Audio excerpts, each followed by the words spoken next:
Hello students, welcome back.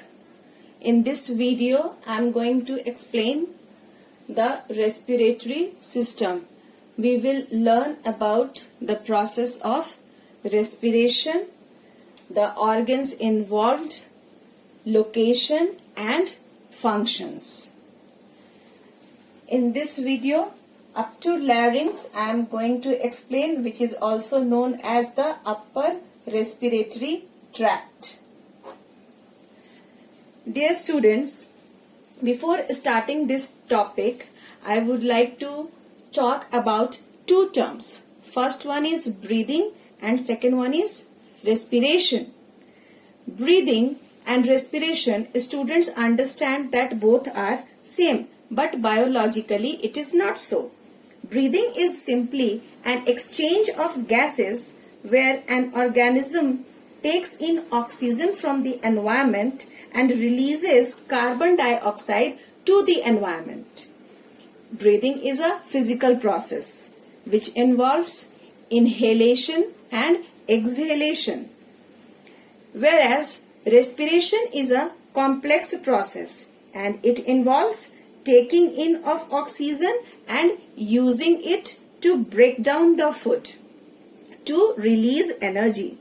During this process, carbon dioxide is released as a waste product which is removed from the cells, and this one we will study in the second video.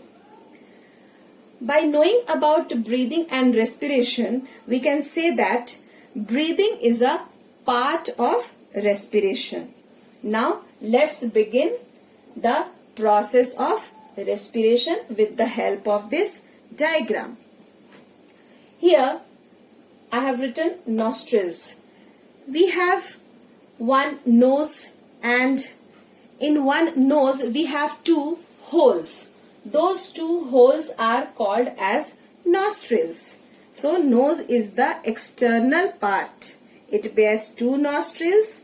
Inside the nostrils there are hairs present to prevent large particles from entering into the system. The lining of the nostrils also produces mucus. So mucus and hair together traps the dust particles as well as the bacteria which can enter and harm us. Therefore, it is important to breathe through nose. This nostrils opens into a nasal chamber. It is a pair of nasal chamber. This yellow line is showing the movement of air into our body. This white dotted line is showing the movement of food into the food pipe. Here is the mouth. This one is the mouth cavity. Here is the tongue present. The food is chewed and then it is pushed into this larger area known as pharynx. This pharynx is the place which is situated just behind the nose and mouth. The air when enters through the nostrils, it reaches the larger area pharynx. That means food is also reaching here and air is also coming here.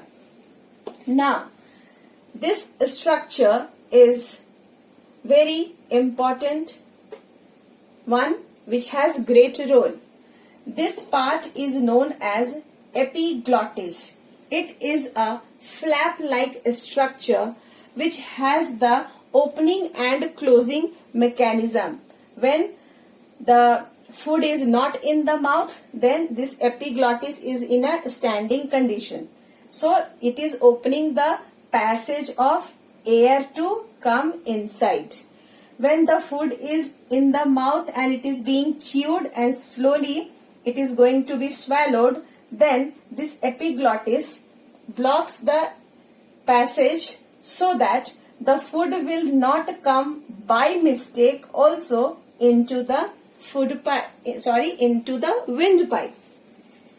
This yellow line is showing the pathway of air. and the white dotted line is showing the pathway of food.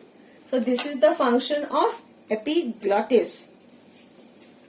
This pharynx leads into the trachea and the food pipe.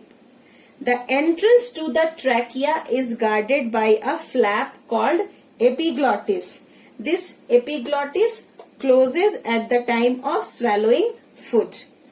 The larynx or the voice box is located at the start of the windpipe. When we swallow something, this larynx rises and falls. Now, when the air enters, then it reaches the vocal cord. This one is the vocal cord.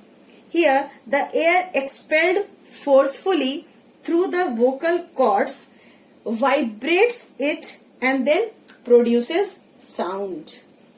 This way, we are able to speak and our voice is released. So dear students, up to larynx we have finished in this video. Thank you for watching. Do watch this video again and again and try to understand.